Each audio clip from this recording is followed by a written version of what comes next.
Hi guys, welcome to cinema facts. ನಾವಿವತ್ತು ನೋಡ್ತಿರೋ movie Demonte Colony part 2. Part 1 ನೋಡದೇ ಇರೋರಿಗೆ ಈ ಚಿತ್ರ ಅರ್ಥನೇ ಆಗಲ್ಲ. ಯಾಕಂದ್ರೆ ಪಾರ್ಟ್ 1 ನಲ್ಲಿರುವ ತುಂಬಾ ಕನೆಕ್ಷನ್ಸ್ ಪಾರ್ಟ್ 2 ನಲ್ಲೂ ಇದೆ. ಅಷ್ಟೇ ಅಲ್ಲದೆ 2009, 2015 ಅಂಡ್ 2021 ಅಂತ 3 ಡಿಫ್ರೆಂಟ್ ಆಗಿರೋ ಟೈಮ್ ಲೈನ್ ಇದೆ. ಪಾರ್ಟ್ 1 ನ ಲಿಂಕ್ ಡಿಸ್ಕ್ರಿಪ್ಷನ್ ನಲ್ಲಿ ಇದೆ. ಸೊ ಈಗ ಪಾರ್ಟ್ 1 ನಲ್ಲಿ ಏನಾಯ್ತು ಅಂತ ಒಂದು ರೀಕ್ಯಾಪ್ ನೋಡೋಣ. ಶ್ರೀನಿ, ರಾಘವನ್, ವಿಮಲ್ ಅಂಡ್ ಸಜಿತ್ 4 ಜನ ಬೋರ್ ಆಗ್ತಿದೆ. ಸೊ ಅಡ್ವೆಂಚರಸ್ ಆಗಿ ಏನಾದ್ರೂ ಮಾಡ್ಬೇಕು ಅಂತ ಯೋಚನೆ ಮಾಡ್ತಾ ಇರುವಾಗ ರಾಘವನ್ ಡಿಮೋಂಟಿ ಕಾಲನಿಯಲ್ಲಿ ಇರುವ ಹಳೆ ಬ್ರಿಟಿಷ್ ಬಂಗ್ಲೆಗೆ ಹೋಗೋಣ ಅಂತ 4 ಜನ ಅಲ್ಲಿಗೆ ಹೋಗ್ತಾರೆ. ಆದ್ರೆ ಅಲ್ಲಿಂದ ಬರುವಾಗ ರಾಘವನ್ ಆ ಬಂಗ್ಲೆಯಲ್ಲಿ ಇದ್ದ ಒಂದು ನೆಕ್ಲೆಸ್ ನ ತಂದಿರ್ತಾನೆ. ಇದನ್ನ ಆ ಬಂಗ್ಲೆಯಲ್ಲಿ ವಾಸವಾಗಿದ್ದ ಜಾನ್ ಡಿಮೋಂಟಿ ಅವ್ರ ವೈಫ್ಗೆ ಕೊಡ್ಸಿದ್ದ ಕಾಸ್ಟ್ಲಿ ಗಿಫ್ಟ್. 4 ಜನ ಜಾಬ್ ಇಲ್ದೆ ಕಷ್ಟಪಡ್ತಾ ಇರುವಾಗ್ಲೇ ಈ ನೆಕ್ಲೆಸ್ ಸಿಕ್ಕಿದ್ರಿಂದ ಇದನ್ನ ಮಾರಿ ಲೈಫ್ ಸೆಟ್ಲ್ ಮಾಡ್ಕೋಬೇಕು ಅಂತ ಡಿಸೈಡ್ ಮಾಡ್ತಾರೆ. ಇದಾದ್ಮೇಲೆ 4 ಜನ ಕೂಡ ಒಬ್ರು ಜ್ಯೋತಿಷ್ಯರನ್ನ ಮೀಟ್ ಆಗಿ ಅವ್ರ ಭವಿಷ್ಯದ ಬಗ್ಗೆ ತಿಳ್ಕೊಳ್ಳೋದಕ್ಕೆ ಟ್ರೈ ಮಾಡ್ತಾರೆ. ಇದ್ರಲ್ಲಿ 3 ಜನರ ಭವಿಷ್ಯದ ಬಗ್ಗೆ ಹೇಳಿದ್ದ ಇವರಿಗೆ ಸಜಿತ್ ನ ಜಾತಕ ಸಿಕ್ಕಿರೋದಿಲ್ಲ. ಸೊ ಅದಕ್ಕೆ ನಾಳೆ ಬನ್ನಿ ಅಂತ ಹೇಳಿರ್ತಾರೆ.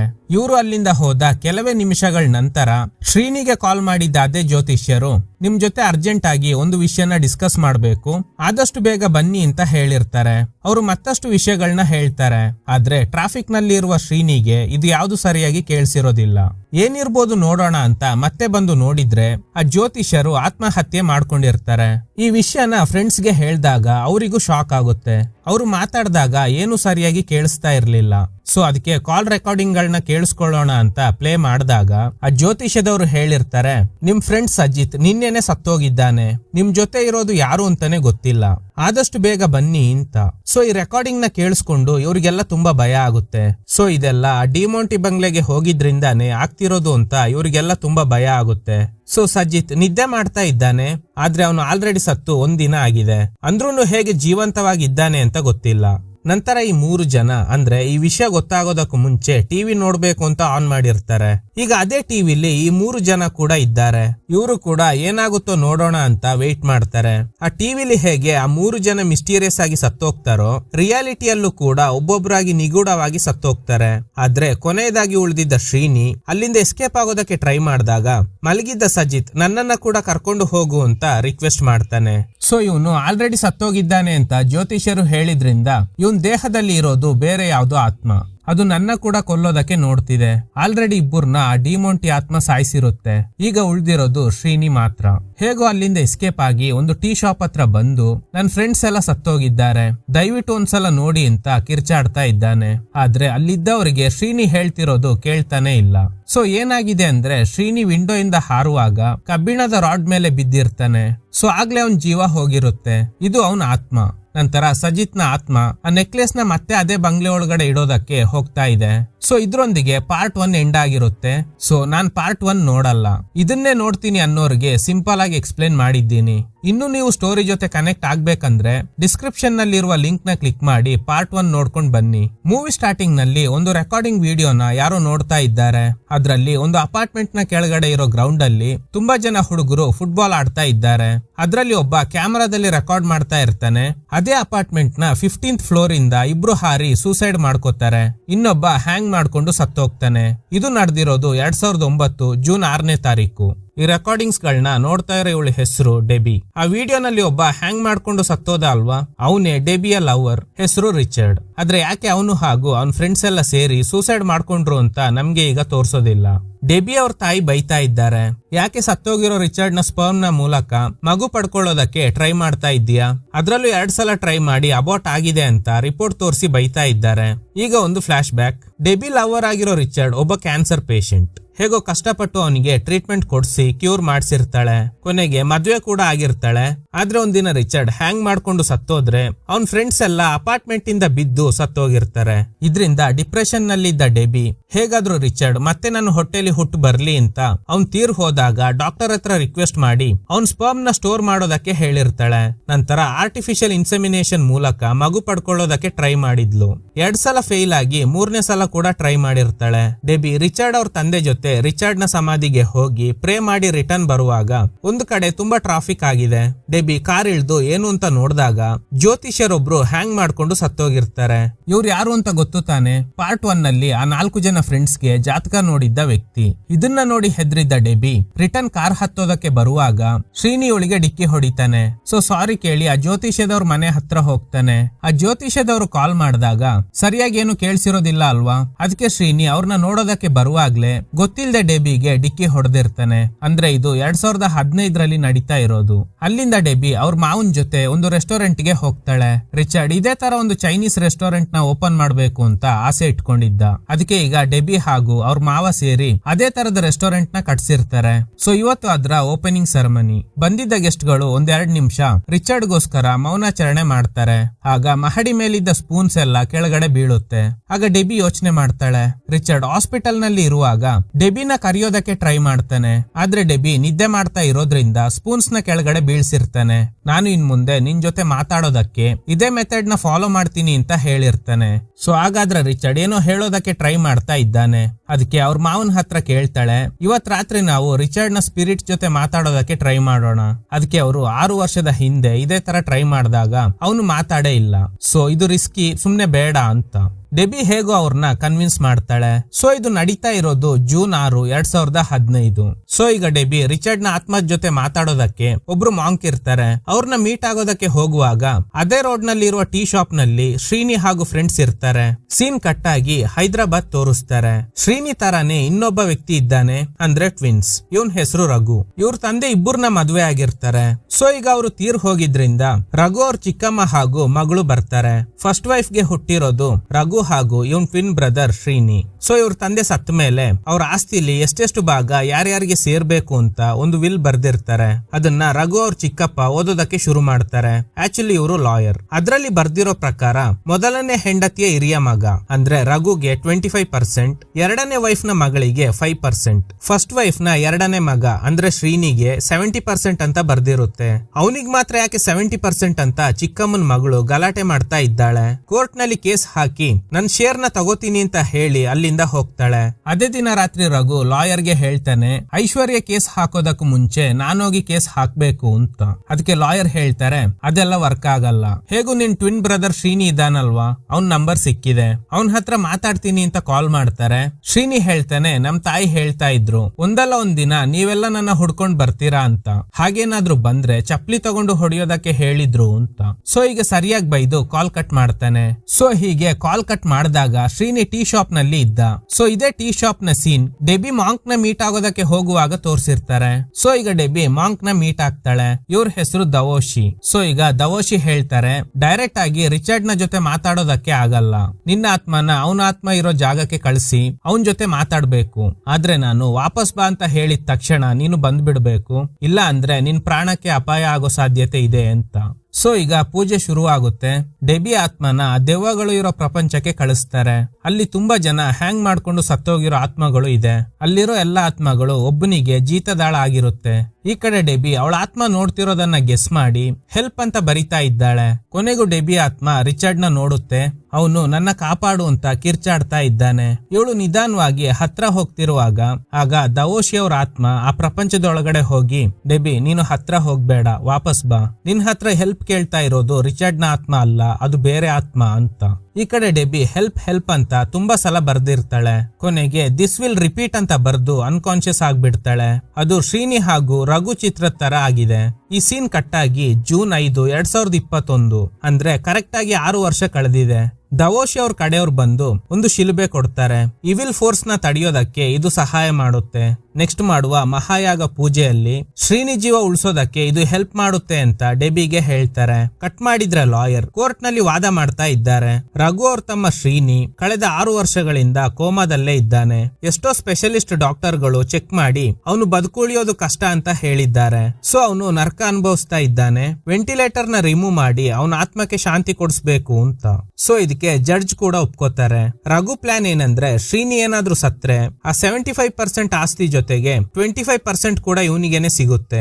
ಸೊ ಈಗ ಲಾಯರ್ ಜೊತೆ ರಘು ಶ್ರೀನಿ ಅಡ್ಮಿಟ್ ಆಗಿದ್ದ ಹಾಸ್ಪಿಟಲ್ಗೆ ಹೋಗ್ತಾರೆ. ವೆಂಟಿಲೇಟರ್ ರಿಮೂವ್ ಮಾಡಿದ್ರೆ ಶ್ರೀನಿ ಜೀವ ಹೋಗುತ್ತೆ. ಕೋರ್ಟ್ ಇಂದ ಆರ್ಡರ್ ಬಂದಿರೋದ್ರಿಂದ ವೆಂಟಿಲೇಟರ್ ರಿಮೂವ್ ಮಾಡಿ ಅಂತ. ಆಗ ಡೆಬಿ ರಘುಗೆ ಹೇಳ್ತಾಳೆ, ನೀನು 2015 ಜೂನ್ 6 ಅವತ್ತೇ ನೀನ್ ಕೂಡ ಸತ್ತು ಹೋಗ್ತಾ ಇದ್ದೆ. ಆ ದಿನ ಶ್ರೀನಿಗೆ ನಡೆದ ಅದೇ ಘಟನೆ ನಿನ್ಗೂ ನಡೆದಿದೆ.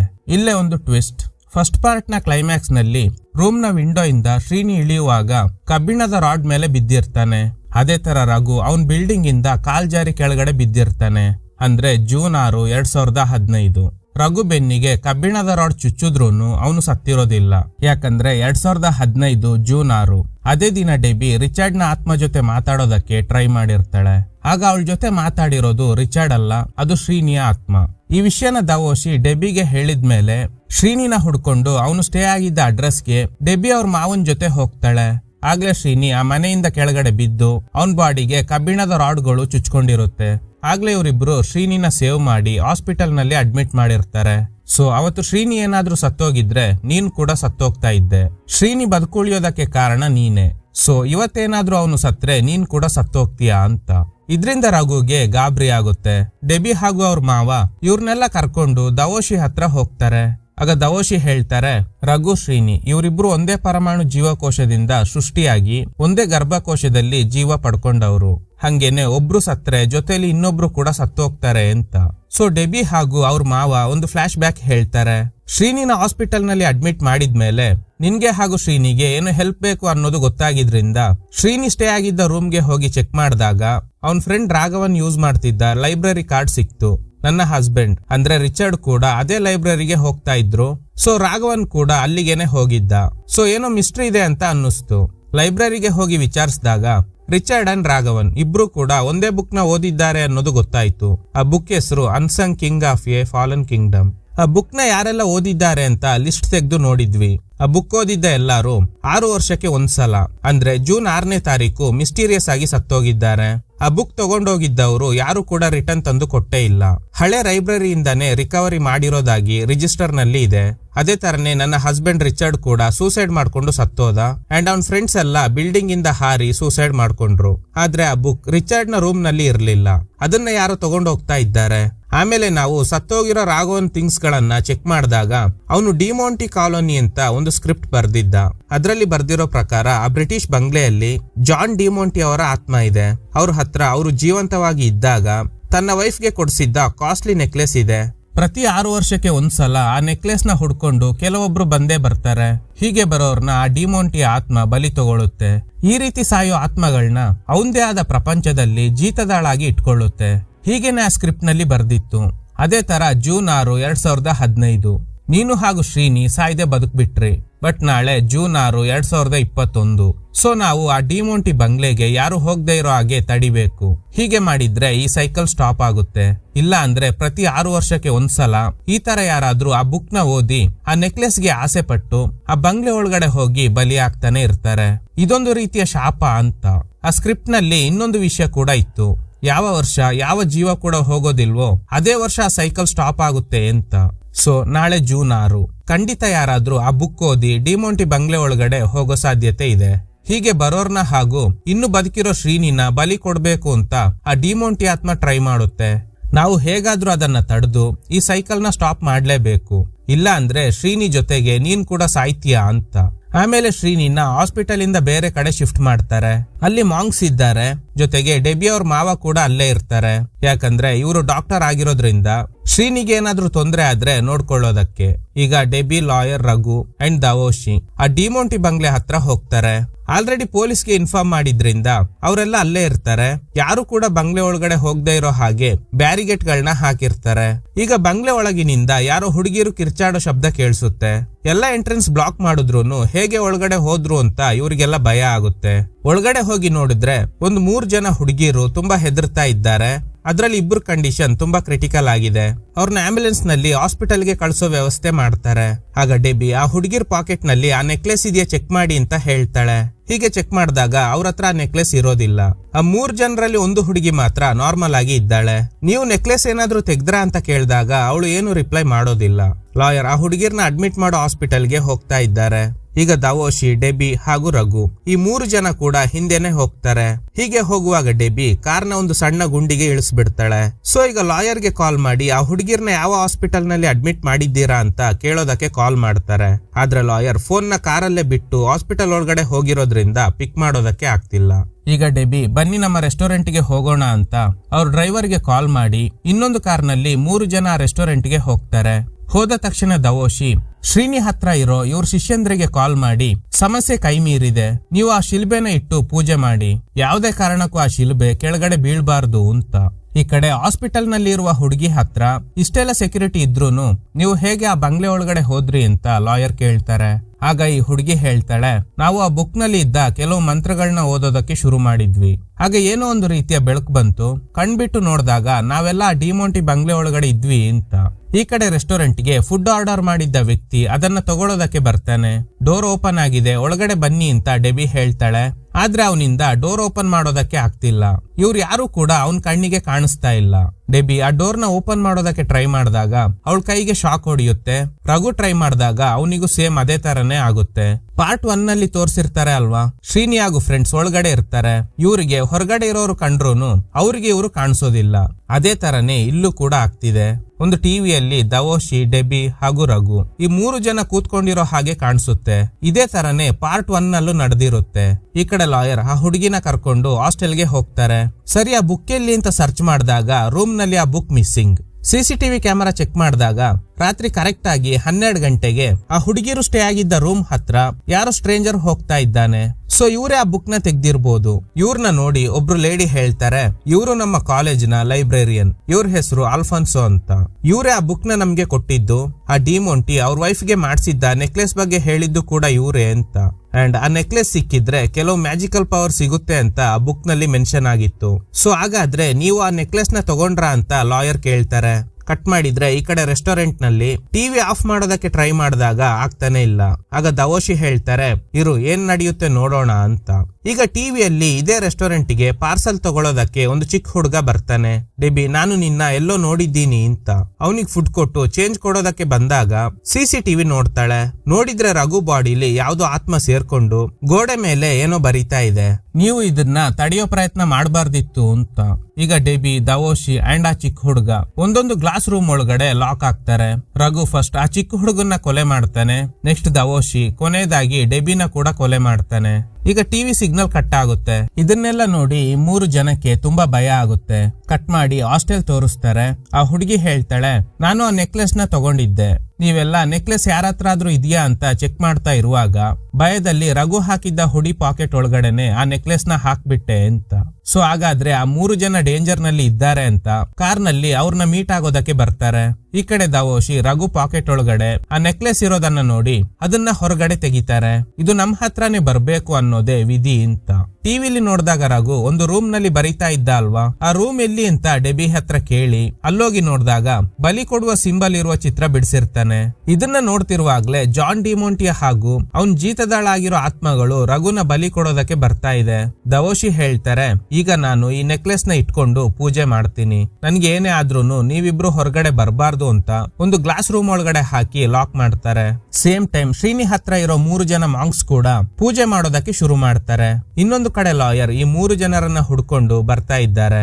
ಎಲ್ಲೋದ್ರು ಅಂತ ಗೊತ್ತಿಲ್ಲದೆ ಇರೋದ್ರಿಂದ BMW ಆಪ್ ಮೂಲಕ ಟ್ರೇಸ್ ಮಾಡಿ ಅಂತ ಈ ಹುಡುಗಿ ಹೇಳ್ತಾಳೆ. ಈ ಕಡೆ ರೆಸ್ಟೋರೆಂಟ್ ನಲ್ಲಿ ದವೋಶಿ ಅವ್ರ ದೇಹದ ಒಳಗಡೆ ಯಾವ್ದೋ ಆತ್ಮ ಸೇರ್ಕೊಂಡು ಡೆಬಿನ ಕೊಲ್ಲೋದಕ್ಕೆ ಟ್ರೈ ಮಾಡ್ತಾ ಇದೆ. ಆಗ ರಘು ರಾಡ್ ಇಂದ ಚುಚ್ಚಿ ದವೋಶಿನ ಸಾಯಿಸ್ಬಿಡ್ತಾನೆ. ಈಗ ರಘು ಕೇಳ್ತಾನೆ, ಟಿವಿಲಿ ನಾವು 4 ಜನ ಇದ್ವಿ, ಆ ಚಿಕ್ಕ ಹುಡುಗ ಯಾರು ಅಂತ. ಸೊ ಅದಕ್ಕೆ ಮತ್ತೆ ಸಿಸಿಟಿವಿ ಚೆಕ್ ಮಾಡ್ತಾರೆ. ಸ್ಟಾರ್ಟಿಂಗ್ ನಲ್ಲಿ ಒಬ್ಬ ಪಾರ್ಸಲ್ ತಗೊಳ್ಳೋದಕ್ಕೆ ಬಂದಿರ್ತಾನೆ ಅಲ್ವಾ, ಅವನ್ ಜೊತೆ ಒಬ್ಬ ಹುಡುಗ ಕೂಡ ಇರ್ತಾನೆ. ಆದ್ರೆ ಅವನು ಕಾರ್ ಒಳಗಡೆನೆ ಕೂತ್ಕೊಂಡಿರ್ತಾನೆ. ಆ ಹುಡುಗ ಬೇರೆ, ಟಿವಿಲಿ ಬಂದಿದ್ದ ಹುಡುಗನೇ ಬೇರೆ. ಅಷ್ಟರಲ್ಲಿ ಇವರು ರಘು ಕಾರಿದ್ದ ಸ್ಪಾಟ್ ಗೆ ಬಂದು ಡೆಬಿ ಅವ್ರ ಡ್ರೈವರ್ ಗೆ ಕಾಲ್ ಮಾಡಿ ಅವರು ರೆಸ್ಟೋರೆಂಟ್ ಗೆ ಹೋಗಿದ್ದಾರೆ ಅನ್ನೋದನ್ನ ತಿಳ್ಕೊತಾರೆ. ಸೊ ಈಗ ನೇರವಾಗಿ ಅದೇ ರೆಸ್ಟೋರೆಂಟ್ ಗೆ ಬರ್ತಾರೆ. ಆದ್ರೆ ಇವ್ರ ಕಣ್ಣಿಗೆ ಅವ್ರು ಯಾರು ಕಾಣಿಸ್ತಾ ಇಲ್ಲ. ಕಾಲ್ ಮಾಡಿದ್ರು ಕನೆಕ್ಟ್ ಆಗ್ತಾನೆ ಇಲ್ಲ. ರಘು ಫೈರ್ ಎಕ್ಸ್ಟಿಂಗ್ವಿಷರ್ ನ ತಂದು ಆ ಡೋರ್ ಪಕ್ಕದಲ್ಲಿರುವ ಗ್ಲಾಸ್ ನ ಬ್ರೇಕ್ ಮಾಡೋದಕ್ಕೆ ಟ್ರೈ ಮಾಡ್ತಾನೆ. ಬಟ್ ಅದೇ ತರ ಇನ್ನೊಂದು ಗ್ಲಾಸ್ ಕ್ರಿಯೇಟ್ ಆಗುತ್ತೆ. ಎಷ್ಟೇ ಹೊಡೆದ್ರೂನು ಅದೇ ತರ ಪದೇ ಪದೇ ಗ್ಲಾಸ್ ಗಳು ಕ್ರಿಯೇಟ್ ಆಗ್ತಾನೆ ಇದೆ. ಈ ಕಡೆ ಲಾಯರ್. ಹಾಗಾದ್ರೆ ಅವರು ಒಳಗಡೆ ಇಲ್ಲ ಅನ್ಸುತ್ತೆ ಅಂತ ಅಲ್ಲಿಂದ ಹೊರಡಬೇಕು ಅಂತ ನಿರ್ಧಾರ ಮಾಡ್ತಾರೆ. ಅಷ್ಟರಲ್ಲಿ ಆ ರೆಸ್ಟೋರೆಂಟ್ ನ ಒಳಗಡೆ ತುಂಬಾ ಬಾವುಲಿಗಳು ಬರುತ್ತೆ. ಇವರಿಬ್ಬರ ಮೇಲೆ ದಾಳಿ ಮಾಡೋದಕ್ಕೆ ಟ್ರೈ ಮಾಡ್ತಾ ಇದ್ದಾಗ ಡೆಬಿ ಆ ರೆಸ್ಟೋರೆಂಟ್ ನ ಮಧ್ಯಭಾಗದಲ್ಲಿ ಬಂದು ನಿಂತ್ಕೋತಾಳೆ. ಅಲ್ಲಿಗೆ ಮಾತ್ರ ಆ ಬಾವುಲಿಗಳು ಬರೋದಕ್ಕೆ ಆಗ್ತಿಲ್ಲ. ಯಾಕಂದ್ರೆ ಇವಿಲ್ ಫೋರ್ಸ್ ನ ತಡೆಯೋ ಶಕ್ತಿ ಇರುವ ಒಂದು ಶಿಲ್ಬೆನ ಈ ರೆಸ್ಟೋರೆಂಟ್ ಕಟ್ಟೋ ಸಂದರ್ಭದಲ್ಲಿ ಹೂತಾಕಿರ್ತಾರೆ. ಈ ವಿಷಯ ಗೊತ್ತಾದ್ಮೇಲೆ ರಘು, ನಾವು ಎಸ್ಕೇಪ್ ಆಗ್ಬೇಕಂದ್ರೆ ಇಲ್ಲಿಂದಾನೇ ಆಗ್ಬೇಕು, ಚೇರ್ ಗಳನ್ನ ಜೋಡಿಸಿ ರೂಫ್ ಟಾಪ್ ನ ಓಪನ್ ಮಾಡಿ ಹೋಗ್ಬೇಕು ಅಂತ. ಸೊ ಇವರು ಅಲ್ಲಿಂದ ಎಸ್ಕೇಪ್ ಆಗೋದಕ್ಕೆ ಟ್ರೈ ಮಾಡುವಾಗ ರಿಚರ್ಡ್ ನ ಆತ್ಮ ಡೆಬಿನ ಕರೀತಾ ಇದೆ. ನೀನ್ ಯಾಕೆ ಆ ಲೆಟರ್ ನ ಓಪನ್ ಮಾಡಿ ಓದಿಲ್ಲ? ನೀನು ಪ್ರೆಗ್ನೆಂಟ್ ಆಗಿದ್ಯಾ? ನೀನು ಅನ್ಕೊಂಡಂಗೆ ನಾನ್ ನಿನ್ ಹೊಟ್ಟೆಲಿ ಹುಟ್ಟು ಬರ್ತೀನಿ ಅಂತ. ಈಗ್ಲೇ ಒಂದು ಟ್ವಿಸ್ಟ್. ಆ ರೆಸ್ಟೋರೆಂಟ್ ಗೆ ಟಿವಿಲಿ ಒಂದು ಹುಡುಗ ಬಂದಿರ್ತಾನೆ ಅಲ್ವಾ, ಅದು ಯಾರಂದ್ರೆ ಇದೇ ರಿಚರ್ಡ್. ಅವನು ಚಿಕ್ಕ ವಯಸ್ಸಲ್ಲಿ ಹೀಗೇನೆ ಇದ್ದಿರ್ತಾನೆ. ಸೊ ಅದೆಲ್ಲ ಈಗ ಡೆಬಿಗೆ ಫ್ಲಾಶ್ ಆಗುತ್ತೆ. ಅದಕ್ಕೆ ಡೆಬಿ ನಿನ್ನ ಎಲ್ಲೋ ನೋಡಿದ್ದೀನಿ ಅಂತ ಹೇಳಿರ್ತಾಳೆ. ಈಗ ಇವಳು ಅವನ ಹತ್ರ ಹೋಗೋದಕ್ಕೆ ಟ್ರೈ ಮಾಡುವಾಗ ರಘು ಹೇಳ್ತಾನೆ, ಅವ್ರ ಹತ್ರ ಹೋಗ್ಬೇಡಿ, ಅದು ರಿಚರ್ಡ್ ಅಲ್ಲ ಅಂತ. ಇವಳು ಕೈ ಹಿಡಿದು ಎಳಿತಾನೆ. ಏನ್ ಮಾಡ್ತಾ ಇದ್ದೀರಾ? ನಿಮ್ ಹಸ್ಬೆಂಡ್ ಆಲ್ರೆಡಿ ಸತ್ತೋಗಿದ್ದಾರೆ ಅಲ್ವಾ ಅಂತ. ಈ ಆತ್ಮ ಹೇಳ್ತಿದೆ, ನನ್ನ ಬಿಡಬೇಡ, ಕರ್ಕೊಂಡು ಹೋಗು ಅಂತ. ಆಗ ರಘು ಹೇಳ್ತಾನೆ, ನೀವು ಇಲ್ಲಿಗೆ ಬನ್ನಿ, ಕರ್ಕೊಂಡು ಹೋಗ್ತೀನಿ ಅಂತ. ಆದ್ರೆ ಇದು ಇವಿಲ್ ಫೋರ್ಸ್ ಆಗಿರೋದ್ರಿಂದ ಇವ್ರ ಹತ್ರ ಬರೋದಕ್ಕೆ ಆಗ್ತಾ ಇಲ್ಲ. ಯಾಕಂದ್ರೆ ಇವ್ರು ಇರೋ ಜಾಗದಲ್ಲೇ ಆ ಶಿಲುಬೆನ ಹೂತಾಕಿರ್ತಾರೆ. ಅಷ್ಟರಲ್ಲಿ ರಿಚರ್ಡ್ ನ ಆತ್ಮ ಕಾಣೆ ಆಗುತ್ತೆ. ಈಗ ರಘು ಹೇಳ್ತಾನೆ, ಆ ನೆಕ್ಲೆಸ್ ಇಂದಾನೆ ಇವಿಲ್ ಫೋರ್ಸ್ ಗಳು ನಮ್ ಮೇಲೆ ದಾಳಿ ಮಾಡ್ತಾ ಇದೆ. ಈ ಸೇಫ್ ಝೋನ್ ನಲ್ಲೇ ಆ ನೆಕ್ಲೆಸ್ ನ ನಾಶ ಮಾಡ್ಬೇಕು. ಆಗ ಇದೆಲ್ಲ ಸ್ಟಾಪ್ ಆಗುತ್ತೆ. ನಾನು ಆ ನೆಕ್ಲೆಸ್ ತೆಗೆದು ನಿಮ್ಗೆ ಕೊಡ್ತೀನಿ. ನನ್ಗೆ ಏನಾದ್ರೂ ಪರವಾಗಿಲ್ಲ. ನೀವು ಪ್ರೆಗ್ನೆಂಟ್ ಆಗಿರೋದ್ರಿಂದ ನಿಮ್ ಜೀವ ನನಗೆ ತುಂಬಾ ಮುಖ್ಯ. ಸೊ ಈಗ ರಘು ಆ ಚೈನ್ ನ ತೆಗೆಯೋದಕ್ಕೆ ಟ್ರೈ ಮಾಡ್ತಾನೆ. ಈ ಕಡೆ ಶ್ರೀನಿ ದೇಹದ ಒಳಗಡೆ ಯಾವ್ದೋ ಪ್ರೇತ ಆತ್ಮ ಸೇರ್ಕೊಂಡಿದೆ. ಆದ್ರೆ ಹೇಗೋ ಈ 3 ಜನ ಮಾಂಕ್ಸ್ ಅದನ್ನ ಕಂಟ್ರೋಲ್ ಮಾಡ್ತಾರೆ. ಈ ಕಡೆ ನೆಕ್ಲೆಸ್ ತೆಗೆಯೋದಕ್ಕೆ ಹೋಗಿದ್ದ ರಘುಗೆ ಡಿಮೋಂಟಿ ಆತ್ಮ ದಾಳಿ ಮಾಡುತ್ತೆ. ಆಗ ರಘು ಅದೇ ಟೈಮ್ ನಲ್ಲಿ ಅವನ್ ಫೋನ್ ನ ಕಾಲಿಂದ ತಳ್ಳಿದ್ರಿಂದ ಆ ಫೋನ್ ಡೆಬಿಗೆ ಸಿಗುತ್ತೆ. ಫೋನ್ ಇವಳಿರೋ ಜಾಗಕ್ಕೆ ಬಂದ ತಕ್ಷಣ ಸಿಗ್ನಲ್ ಬರುತ್ತೆ. ಅದೇ ಟೈಮ್ಗೆ ರಘು ಅವ್ರ ಚಿಕ್ಕಪ್ಪ ಅಂದ್ರೆ ಲಾಯರ್ ಕಾಲ್ ಮಾಡ್ತಾರೆ.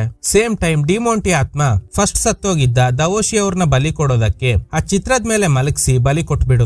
ನೆಕ್ಸ್ಟ್ ರಘುನ ಕೂಡ ಬಲಿ ಕೊಡೋದಕ್ಕೆ ಟ್ರೈ ಮಾಡಿದಾಗ ಸೇಮ್ ಟೈಮ್ ಲಾಯರ್ ಡೆಬಿಗೆ ಕಾಲ್ ಮಾಡಿದಾಗ ಇವಳು ಎಲ್ಲ ವಿಷಯ ಹೇಳಿದ್ರಿಂದ ಹಗ್ಗ ಹಾಕಿ ಇವಳನ್ನ ಮೇಲೆ ಎಳೆಯೋ ಪ್ರಯತ್ನ ಮಾಡ್ತಾ ಇದ್ದಾರೆ. ಇಲ್ಲಿ ಡಿಮೋಂಟಿ ಅಲ್ದೆ ಬೇರೆ ಯಾವ್ದು ಇನ್ನೊಂದು ಇವಿಲ್ ಫೋರ್ಸ್ ಇರೋದನ್ನ ನೋಡ್ತಾಳೆ. ಈ ಕಡೆ ಆ ಮಾಂಕ್ ಆ ಪವರ್ಫುಲ್ ವೆಪನ್ ನ ನೆಲಕ್ಕೆ ಚುಚ್ಚಿದ್ರಿಂದ ಶ್ರೀನಿ ದೇಹದಲ್ಲಿ ಇದ್ದ ಆತ್ಮ ಮಾಯ ಆಗುತ್ತೆ. ಅಂಡ್ ಈ ಕಡೆ ಇವರಿಗೆ ರಘುನ ಬಲಿ ಕೊಡೋದಕ್ಕೆ ಆಗೋದಿಲ್ಲ. ಸೊ ಅವರೆಲ್ಲ ಮಾಯ ಆಗ್ತಾರೆ. ಅಷ್ಟರಲ್ಲಿ ಡೆಬಿನ ಸೇವ್ ಮಾಡಿ ಪೊಲೀಸ್ಗೆ ಇನ್ಫಾರ್ಮ್ ಮಾಡಿದ್ರಿಂದ ಅವರೆಲ್ಲ ಸ್ಪಾಟ್ ಗೆ ಬಂದು ಆ ನೆಕ್ಲೆಸ್ ಗೋಸ್ಕರ ಹುಡುಕ್ತಾ ಇದ್ದಾರೆ. ಆದ್ರೆ ಅದು ಸಿಗೋದೇ ಇಲ್ಲ. ರಘುನ ಹಾಸ್ಪಿಟಲ್ ಗೆ ಕರ್ಕೊಂಡು ಹೋಗ್ತಾರೆ. ಕ್ಲೈಮ್ಯಾಕ್ಸ್ ನಲ್ಲಿ ಶ್ರೀನಿ ಕೋಮಾದಿಂದ ಹೊರಗಡೆ ಬಂದ್ರೆ ಈಗ ರಘು ಕೋಮಾದಲ್ಲಿ ಇದ್ದಾನೆ. ಆಗ ಶ್ರೀನಿ ಹೇಳ್ತಾನೆ, ನಾನು ರಘುನ ಸಾಯೋಕೆ ಬಿಡಲ್ಲ, ನಾನು ಅವನ್ನ ಸೇವ್ ಮಾಡ್ತೀನಿ. ಇನ್ನು ಯಾರು ಕೂಡ ಸಾಯಲ್ಲ. ಜೂನ್ 6, 2027 ಈ ಸೈಕಲ್ ನ ನಾನ್ ಸ್ಟಾಪ್ ಮಾಡ್ತೀನಿ. ಇನ್ ಮುಂದೆ ಆ ಡಿಮೋಂಟಿಯಿಂದ ಯಾರ ಜೀವ ಕೂಡ ಹೋಗಲ್ಲ ಅಂತ. ಆಗ ಡೆಬಿ ಹೇಳ್ತಾಳೆ, ಆಕ್ಚುಲಿ ಆ ಇವಿಲ್ ಫೋರ್ಸ್ ಗಳು ಬಲಿ ಕೊಡ್ತಾ ಇರೋದು ಡಿಮೋಂಟಿಗೆ ಅಲ್ಲ. ಆ ಇವಿಲ್ ಫೋರ್ಸ್ ಗಳು ಒಬ್ಬನ್ನ ದೇವ್ರ ತರ ಪೂಜೆ ಮಾಡ್ತಾ ಇದೆ. ಅವನು ನೋಡೋದಕ್ಕೆ ರಾಜನ್ ತರಾನೇ ಇದ್ದಾನೆ. ಆದ್ರೆ ಅವನು ಕುರುಡ, 2 ಕಣ್ಣಿಲ್ಲ, ನಾಲ್ಗೆ ಕೂಡ ಕಟ್ಟಾಗಿದೆ. ಇದನ್ನ ನಾನು ಅಬ್ಸರ್ವ್ ಮಾಡ್ದೆ ಅಂತ. ಆಗ ಈ ಹುಡುಗಿ ಹೇಳ್ತಾಳೆ, ಅದೇ ರಾಜನ್ ಬಗ್ಗೆನೆ ಆ ಬುಕ್ ನಲ್ಲಿ ಇತ್ತು ಅಂತ. ಆಗ ಲಾಯರ್ ಹೇಳ್ತಾರೆ, ಆ ಲೈಬ್ರೇರಿಯನ್ ಆಲ್ಫಾನ್ಸೋ ಇದ್ದಾನೆ ಅಲ್ವಾ, ಅವನೇ ಎಲ್ಲರಿಗೂ ಈ ಬುಕ್ ನ ಕೊಡ್ತಾ ಇದ್ದಾನೆ. ಅವನ್ ಮನೆ ಒಳಗಡೆ ಹೋಗಿ ಚೆಕ್ ಮಾಡಿದಾಗ ನಮ್ಗೆ ಕೆಲವು ವಿಷಯ ಗೊತ್ತಾಯ್ತು. ಯಾರಿಗೆಲ್ಲ ಈ ಬುಕ್ ಕೊಡ್ಬೇಕು ಅಂತ ಡಿಸೈಡ್ ಮಾಡೋದು ಅವನೇ. ಅಷ್ಟೇ ಅಲ್ಲದೆ ಅವನ್ ಫ್ಯಾಮಿಲಿನೇ ಡಿಮೋಂಟಿಗೆ ಜೀತದಾಳಾಗಿದ್ದಾರೆ. ಡಿಮೋಂಟಿಗೆ ಅವನ್ ರಕ್ತದಿಂದಾನೆ ಪೂಜೆ ಮಾಡ್ತಾ ಇದ್ದಾನೆ. ಹಲವು ವರ್ಷಗಳಿಂದ ಅವ್ರ ಕುಟುಂಬದವರು ಡಿಮೋಂಟಿ ಆತ್ಮಕ್ಕೆ ಜೀತದಾಳಾಗಿ ಅವ್ರ ರಕ್ತದಿಂದ ಅಭಿಷೇಕ ಮಾಡ್ತಾ ಇದ್ದಾರೆ. ಈ ಕಡೆ ಆ ಲೈಬ್ರೇರಿಯನ್ ಆಗಿರೋ ಆಲ್ಫಾನ್ಸೋ ಬಿಹಾರ್ ನಲ್ಲಿ ಇರೋ ತರ ತೋರಿಸ್ತಾರೆ. ಬಟ್ ಅವನ್ ಮುಖ ತೋರ್ಸೋದಿಲ್ಲ. ಅಲ್ಲಿ ಒಬ್ಬನಿಗೆ ಪೆಟ್ರೋಲ್ ಸುರಿದು ಬೆಂಕಿ ಹಚ್ತಾ ಇದ್ದಾನೆ. ಇದ್ರೊಂದಿಗೆ ಪಾರ್ಟ್ 2 ಎಂಡ್ ಆಗಿ ಪಾರ್ಟ್ 3 ಗೆ ಲೀಡ್ ಕೊಡ್ತಾರೆ. Okay guys, thanks for watching. ಈ ತರದ ಥ್ರಿಲ್ಲಿಂಗ್ ವಿಡಿಯೋಗಳಿಗಾಗಿ ನಮ್ಮ ಸಿನಿಮಾ ಫ್ಯಾಕ್ಟ್ ಚಾನಲ್ ನ ತಪ್ಪದೆ ಸಬ್ಸ್ಕ್ರೈಬ್ ಮಾಡಿ. ಪಕ್ಕದಲ್ಲಿರುವ ಬೆಲ್ ಐಕಾನ್ ಅನ್ನ ಪ್ರೆಸ್ ಮಾಡಿ ಆಲ್ ನೋಟಿಫಿಕೇಶನ್ ಗಳನ್ನ ಆನ್ ಮಾಡಿ ಇಟ್ಕೊಳ್ಳಿ.